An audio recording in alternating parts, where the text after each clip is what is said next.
the police are treating it at the moment as fairly routine in the sense that they apparently received, and this is just reportedly, that they have received telephone threats about a bomb somewhere near or in the Eiffel Tower.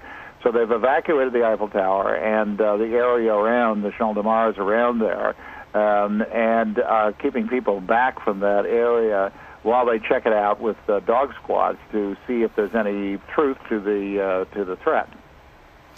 And do you know how many people were evacuated? This is a very, very public place full of tourists from around the world. Well, yes, except that it's 9:30 at night here. They're talking about maybe 25,000 people being evacuated from the general area. Now, that sounds like a lot. The tower itself would probably not have that many people in the tower in the evening. A number of people do, in fact, go up at night, but it's not that many. But the area around the Eiffel Tower is quite popular. It's a large park area. And quite popular on a nice evening as a place for picnics and whatnot. And it is a very nice evening, so I imagine a lot of people are out. They have now been moved back from the area where they were. And one person on the scene said they basically, where the police came by and said there was a problem and that they had to leave the area quickly, and that's what they did. Are they disclosing any more details about who called in that threat? Was it somebody who is claiming responsibility, or was it somebody that they suspected, or are they tying it to anything that's going on in the country? Did they have any previous information that something like this could happen? Well, no, I mean, there's been nothing released from the police at all. I mean, I think they're still, at the moment, trying to figure out themselves exactly what is the substance behind this.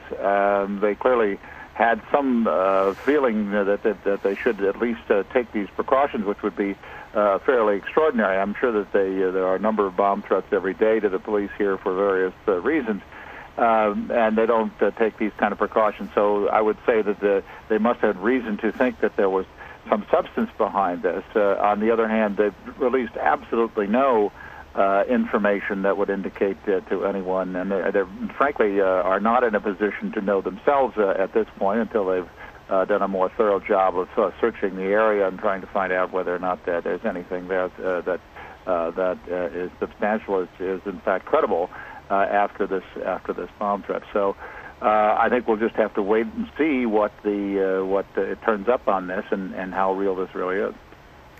And Jim, we were just covering another big story today, the Senate voting for a ban of veils in public. What is the atmosphere in the city today?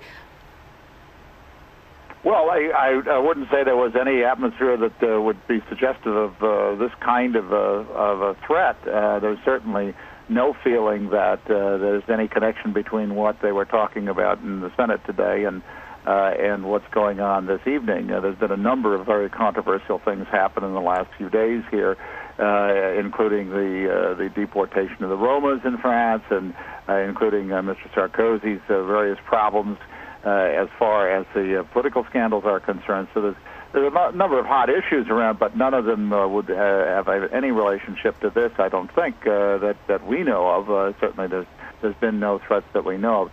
The police have said over the last few weeks that, in fact, that there is a high threat level in France and elsewhere in Europe, and this is not just anything specific, but they said in a generalized way that the terrorism threats are with us all the time, and maybe are perhaps a little